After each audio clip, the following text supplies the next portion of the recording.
Tu as appris l'anglais à l'école pendant des années, tu connais tes verbes irréguliers, tu sais conjuguer le present perfect, mais dès qu'un natif te pose une question simple comme « How are you ?», ton cerveau se fige et tu sors toujours la même réponse robotique « I'm fine, thank you. And you ?». Si tu fais ça, tu tues la conversation avant même qu'elle ne commence. Aujourd'hui, on va changer ça. Salut à tous, welcome back to the podcast. Je suis votre prof d'anglais et aujourd'hui, on va pas faire de grammaire ennuyeuse, on va s'attaquer à ce qui te fait paraître étranger ou distant, tes réponses automatiques. Dans cet épisode, je vais te donner 7 alternatives naturelles aux salutations classiques et surtout, je vais te montrer comment transformer un simple bonjour en une vraie conversation. Reste bien jusqu'à la fin car la numéro 6 est l'expression exacte que les Américains utilisent au travail pour paraître professionnels et détendus en même temps. Ready? Let's go! On commence par le problème numéro 1.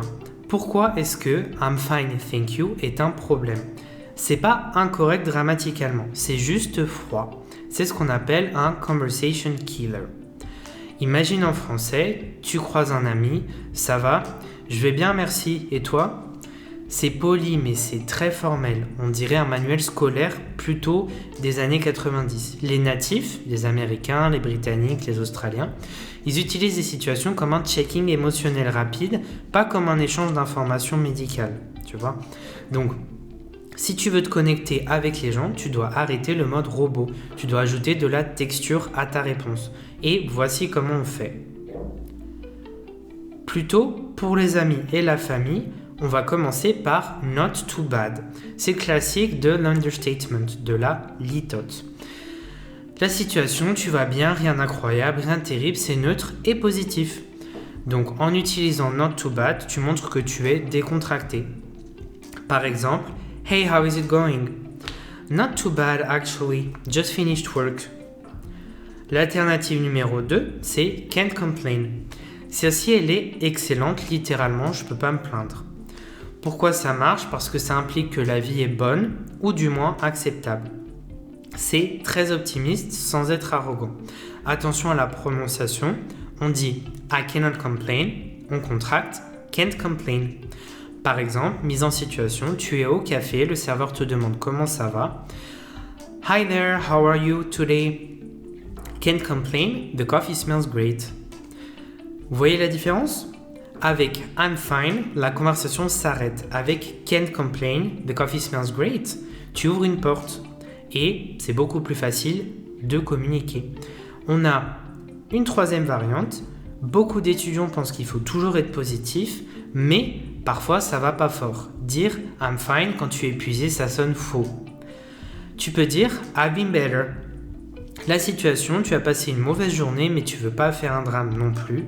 Donc, le piège à éviter, c'est surtout ne raconte pas toute ta vie tout de suite. Utilise cette phrase comme un hameçon. C'est-à-dire que si la personne s'intéresse, elle demandera Oh no, why? Par exemple, un collègue qui va dire How is your week going? Tu vas lui dire Honestly, I've been better, it's been a crazy week. Donc, alternative numéro 4, just hanging in there. Celle-ci est ma préférée quand on est débordé. Par exemple, ça veut dire je survis, je tiens le coup. Imagine un chat accroché à une branche.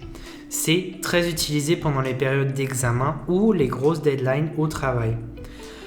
Par exemple, ton ami qui dit You look tired, how are you holding up? Tu vas dire Just hanging in there, only 2 more days until the weekend.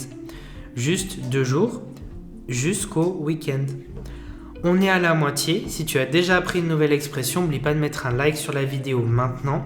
La prochaine section concerne le monde professionnel et crois-moi, tu ne veux pas utiliser can't complain avec ton boss dans une réunion formelle. N'oublie pas aussi de t'abonner et de partager. On passe à la partie professionnelle.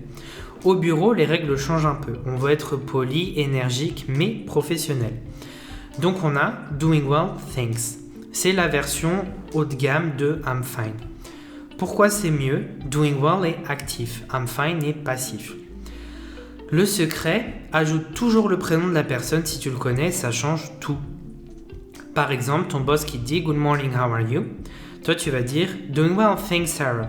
Ready for the meeting. Alternative numéro 6, tu as Better than I deserve. Ça, c'est le joker. Celle-ci, elle est plus à utiliser avec des collègues avec qui tu as une bonne relation. C'est une phrase humoristique qui pourrait faire penser à Dave Ramsey, un animateur radio US par exemple. Ça fait sourire, ça montre de l'humilité et de la gratitude. Par exemple, lundi matin, à la machine à café, ton collègue va te dire « Morning, how are things ?» Toi, tu vas le dire « Better than I deserve. How was your weekend ?» C'est ce genre de petite phrase qui te fait passer du statut de l'étranger qui parle anglais au collègue sympa. Ensuite, tu as aussi bounce back strategy. Ça, c'est très important. Maintenant que tu as la réponse, il te manque la deuxième moitié. La plus grosse erreur des francophones, c'est de répondre et de s'arrêter, tout simplement. La règle d'or, réponse et pivot.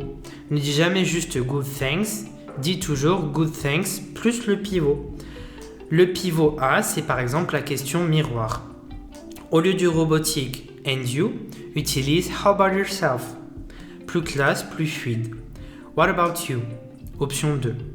Tu as aussi l'encre de contexte. Ça, c'est le pivot 2. Utilise ce qui se passe autour de toi. Doing well, it's finally sunny outside, right? Not too bad. Are you ready for this presentation? Par exemple, imaginons que tu rencontres quelqu'un dans une soirée networking.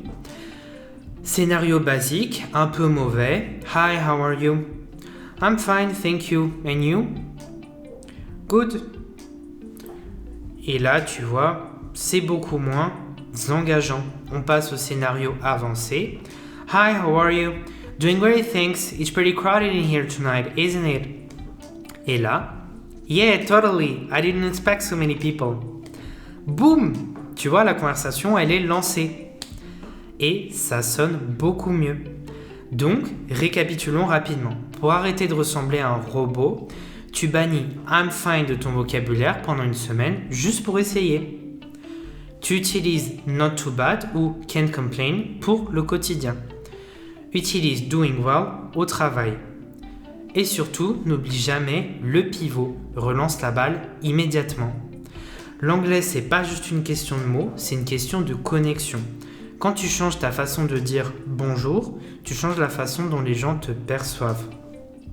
Le challenge de la semaine, c'est la prochaine fois que tu as un cours d'anglais, une réunion Zoom ou même que tu te parles à toi-même dans le miroir, utilise l'expression just hanging in there ou can't complain. Si tu veux parler un anglais plus naturel, sans passer des années sur la grammaire compliquée et les manuels scolaires poussiéreux, abonne-toi à la chaîne. On se retrouve dans le prochain épisode pour booster ta confiance. Take care and see you soon. Et si tu as des questions, pose-les dans les commentaires. S'il y a du vocabulaire que tu ne comprends pas, tu peux également le poser dans les commentaires et je tâcherai d'y répondre dès que possible. À bientôt!